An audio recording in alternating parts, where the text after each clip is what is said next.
Take a girl and a guy, and they fall madly in love and form a family. Sprinkle in some counseling degrees and a doctorate, a dream of transforming relationships as we know it. And 20 years later, we give you power couple Dr. Ray and Jean Kadkodian.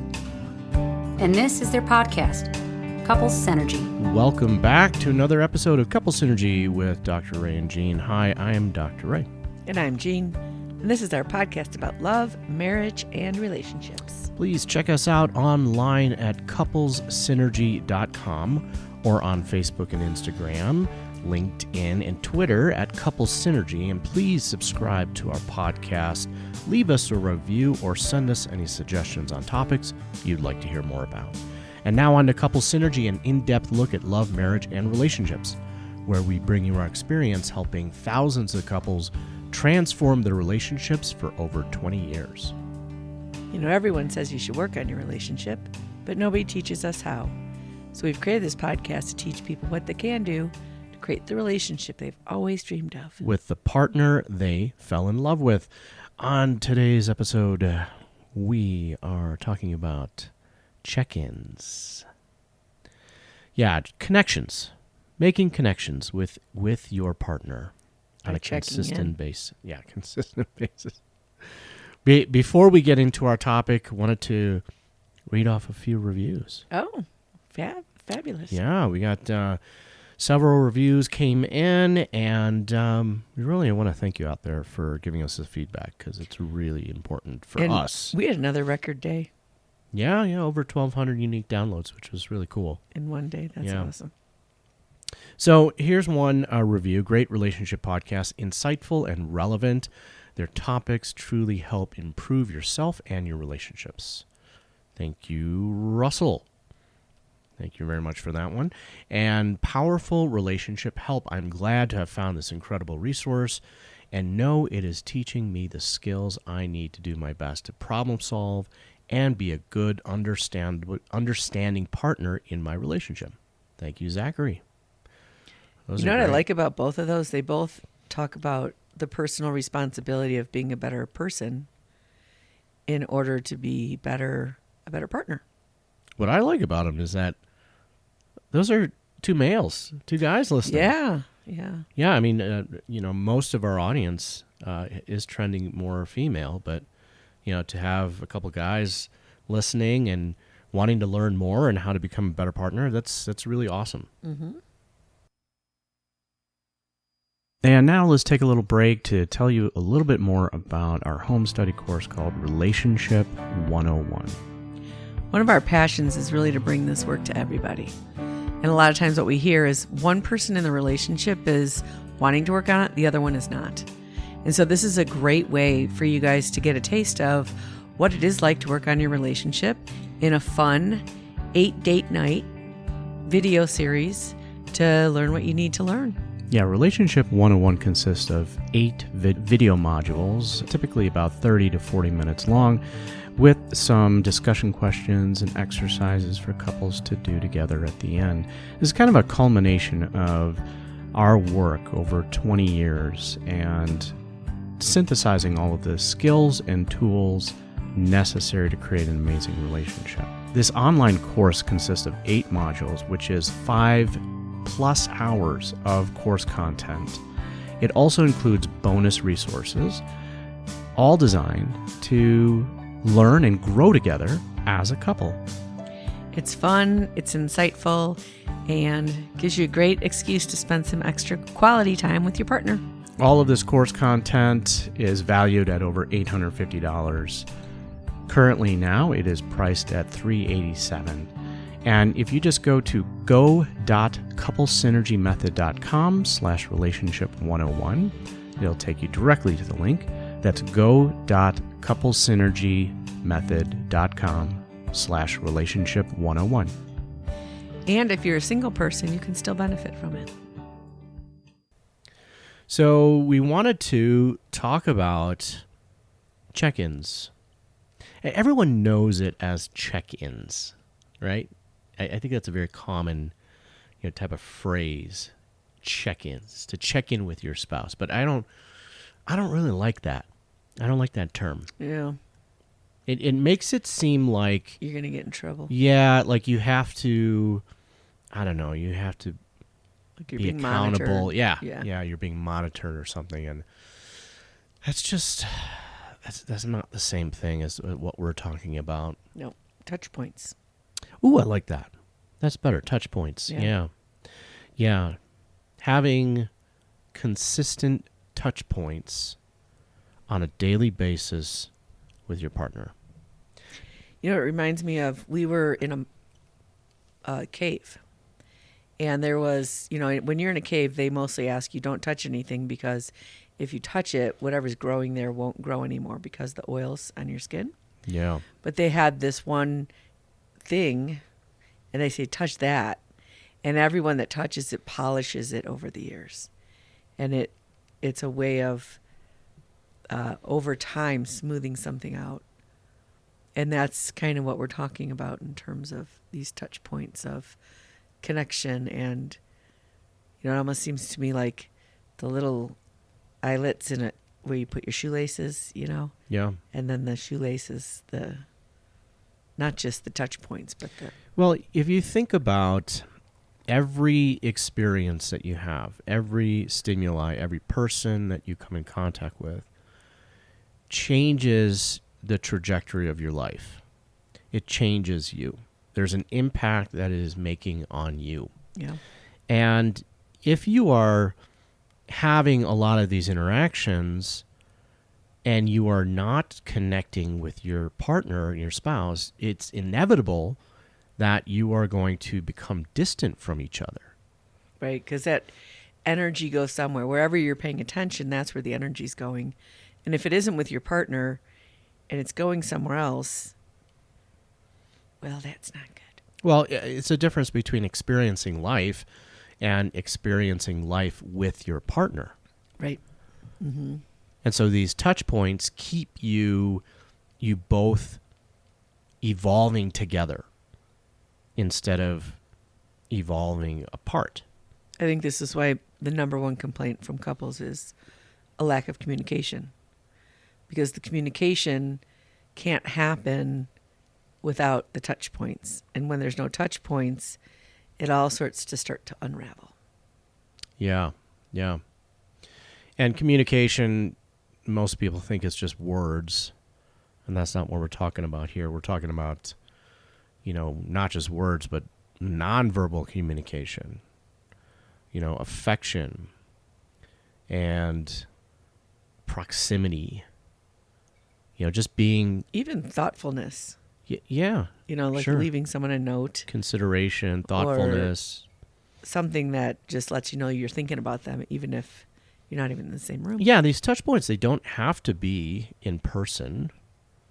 You know, like you said, you could just write a little note, a little Post-it, put it in your partner's, lunchbox. Do people have lunchboxes anymore? I think so. Do they? Well, we were just somewhere and it was a lunchbox they were selling. Oh, I was out with the neighbors. It's probably antique. Yeah, it was really cool looking. Yeah, because, I mean, people do brown bag lunches anymore? Oh, I don't know. Yeah. We haven't been in that position in a long time. No, that's interesting, right? But you had that one client that would leave the licorice on his wife's car seat when she was going to take a long trip. Because she loved licorice Mhm. while driving, you know, doing like a work trip. And so he went and bought a bag of it and left it on the passenger seat so she didn't have to stop and buy any. And that had a little sprinkle of love on top. Yes, it did. Right. And you had that one client where she would take a bite out of the sandwich that she was making for her husband For his lunch. for his lunch in a brown bag or a I'm lunchbox. not sure. This is a very, I digress, but a very interesting question. Well, maybe people could answer it. And I'd let us love to know. hear if anybody out there still uses lunchboxes anymore. Yeah. Okay. Well, touch points.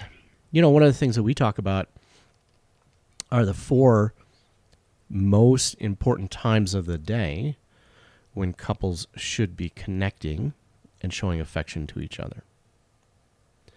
And that first time of the day is when both people wake up, or at least one person wakes up, and the day should be started out with an embrace. Just this show of affection. No words need to be said. But it's that connection there that starts the day off before anything else happens. It's a time to let your hearts talk. Yeah. And the second time is when the first person leaves for work. And that should be a parting ritual, just like a quick, goodbye, kiss, hug, just show of affection. And then the third time of the day is when people reunite. And before anything else happens in the house, it should be started with a show of affection. And then the fourth time of the day is when, the couple goes to bed. And that, you think about closing the day out with a show of affection again. So you're starting and ending the day with this embrace and this connection and a show of affection. And how many couples don't even do any of those? A lot. Yeah. And it also leads to a very poor sex life if you are not having touch points during the day. For sure. For sure. So we're talking about becoming distant over a course of a day as you encounter different experiences in your life, and then you come home, you haven't connected all day, and then now you're supposed to connect. Right. I mean, you're looking at your partner like, I had a whole day without you. And I'm not sharing about my day. I don't know about your day. So where is the relationship? Yeah. And where's the energy that should be going into the relationship going? And, a lot of couples, to their defense, I guess, or credit, I mean, they have kids, and so they're coming home, and, the kids need to be fed, and they need to be taken care of, and then go to bed. And so then by the time they're actually alone to connect with each other, it's late, and they're spent. And they've had those touch points either with their kids or their pets. Right, or friends or coworkers. Because we treat our kids and our pets and our friends better than we treat our partners. It's you kind of say it in a joking manner, but it's unfortunately pretty true. Because we behave better. We kind of take it for granted, our partner, and so we're not so careful or considerate. And I would say we treat our partner just a little bit better than we treat ourselves. Yeah. Most people don't treat themselves very well. The next thing would be their partner, and then the stuff that gets all the good stuff is outside of that. There was a comedian / motivational speaker type person in the 80s or 90s, and she had this funny skit, but she would say, where the save the good dishes for company, or don't use the good scissors, use the crappy ones. Don't use the good scissors. Yeah. That was a thing. Oh, yeah. Well, when you lived in a time when people sewed and people needed them for much more practical stuff, the really good ones were used for fine cutting. And then you had the crappy ones that were used for the kitchen or wherever else. Yeah. Probably because it was a pain to get them sharpened. Like, don't go in the good room. There's people used to have a room they didn't go in. Oh, yeah, like the front room or unless something. there was company.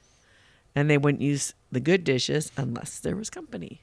So it's kind of like that idea that we've been taught to, kind of put the good stuff forward when strangers are around and not so much when we are.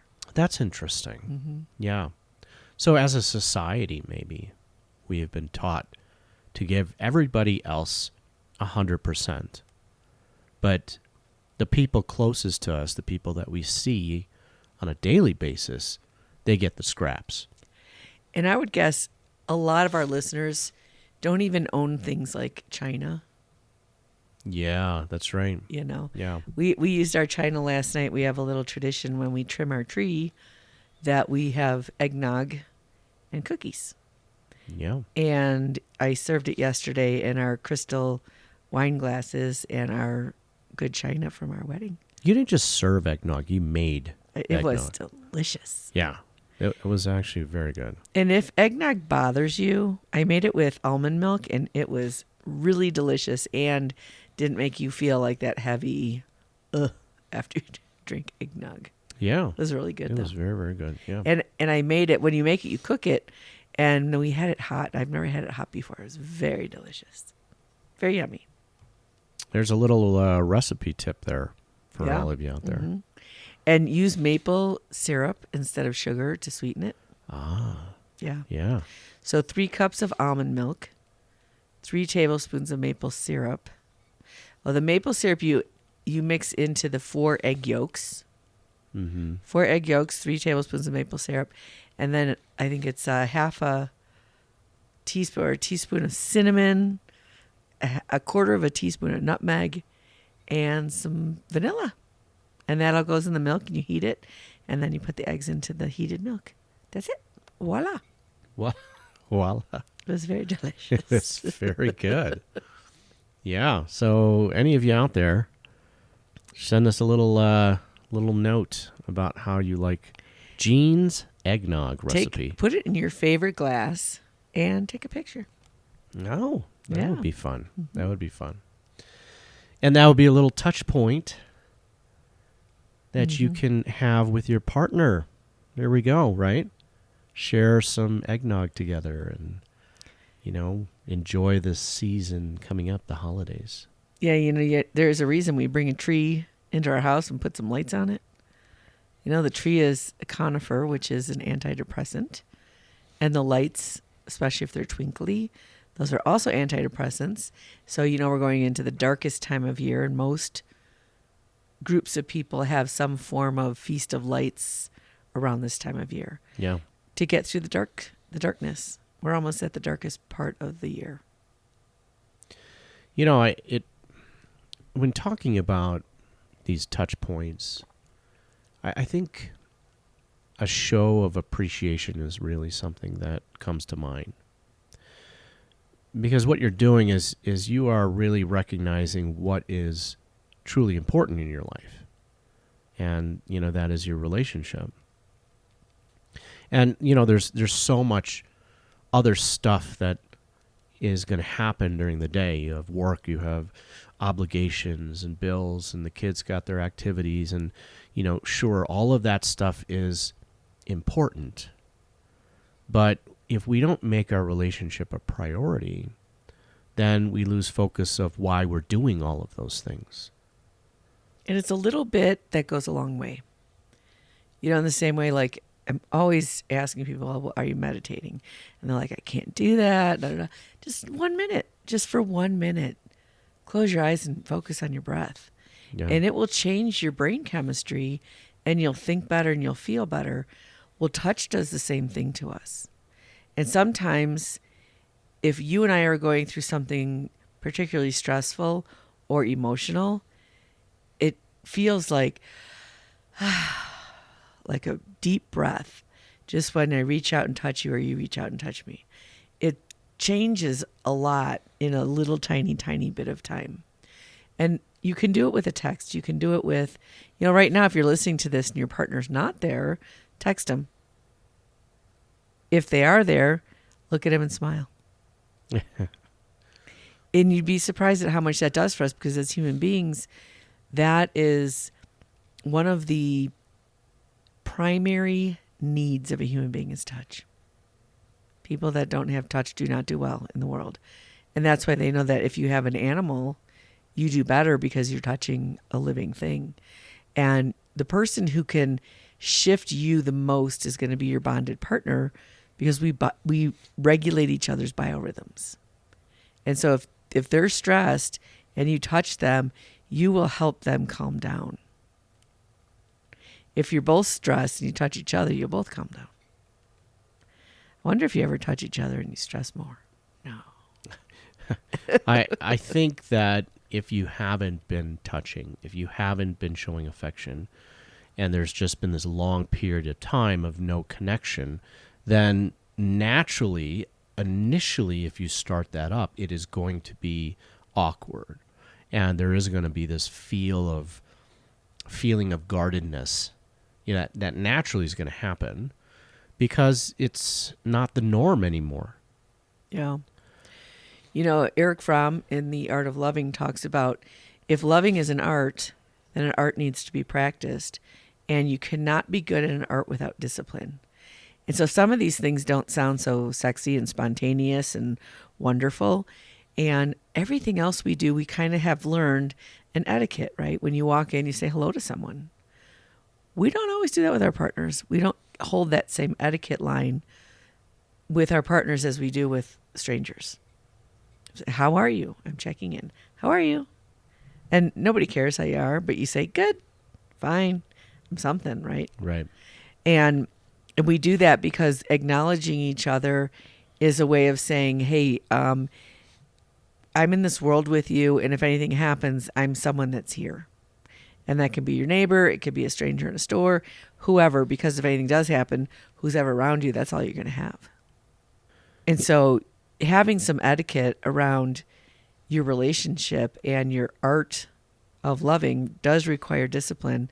And if you use the discipline, you get better at it. In the same way, if you wanted to be a figure skater or learn a new skill, you have to practice it, and you have to practice it regularly. And, hold yourself accountable. Don't be looking at your partner and saying, well, I'll do it if they do it.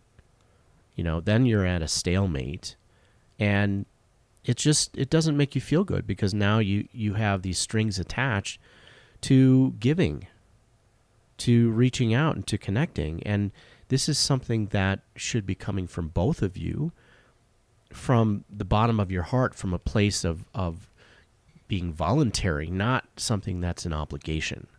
It really is a choice. And at one point in your relationship, you made a choice.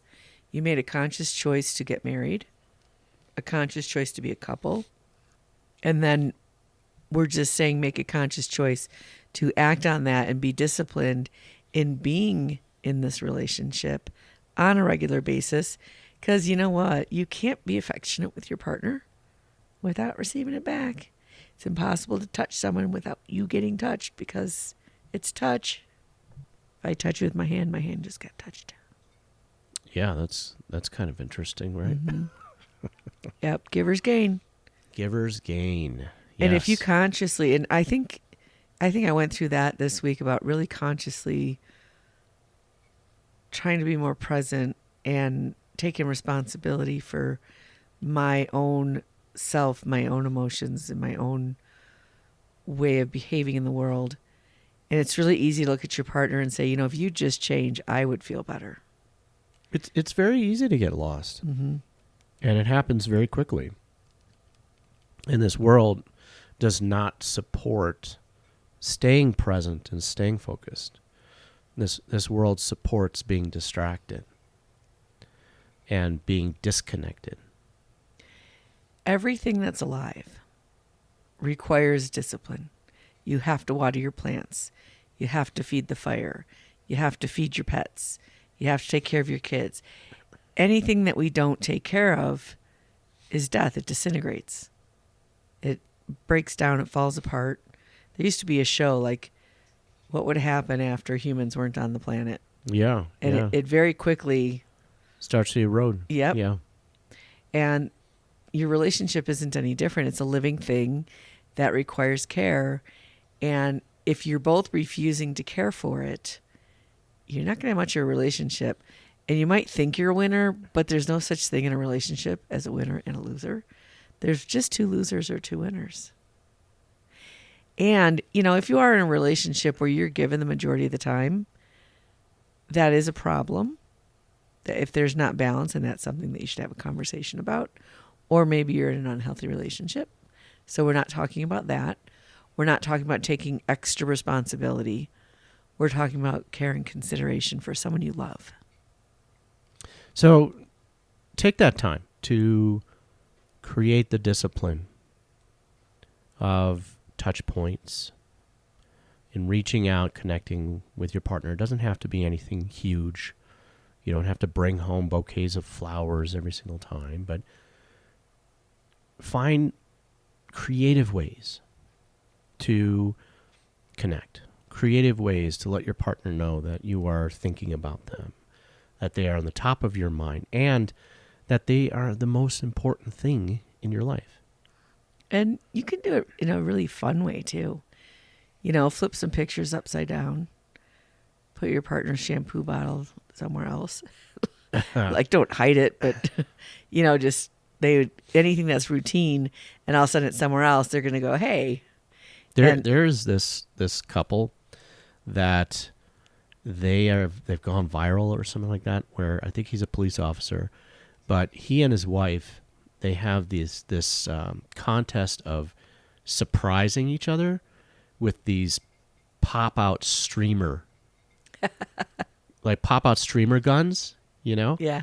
And so, like, they'll be hiding in a closet, and they come out, and they come into the room, and boom, they pop this thing. So it could be fun like that. Yeah. Just create a game and just be creative and have fun together. Yep. So we want to thank you for joining us today on Couple Synergy and the topic of touch points. Our passion is in helping couples and people have happy and healthy relationships, and this podcast gives us a fun way of bringing our knowledge and expertise to you, our listeners. For all of you listening, please let us know how you enjoyed the show. If you have any questions, comments, or topic suggestions, or want to be guests on the show, email us at contact@couplesynergy.com.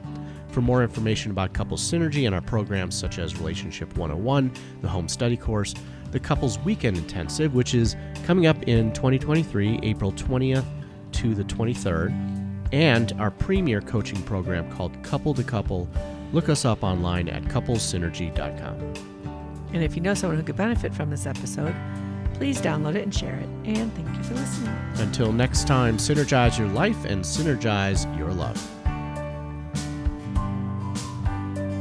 You have been listening to Couple Synergy with Dr. Ray and Jean Ketkodian. Couple Synergy was recorded, edited, and produced by Dr. Ray and Jean Ketkodian. Voiceover and music entitled Breathe and Let Go was recorded and composed by Gina Gonzalez.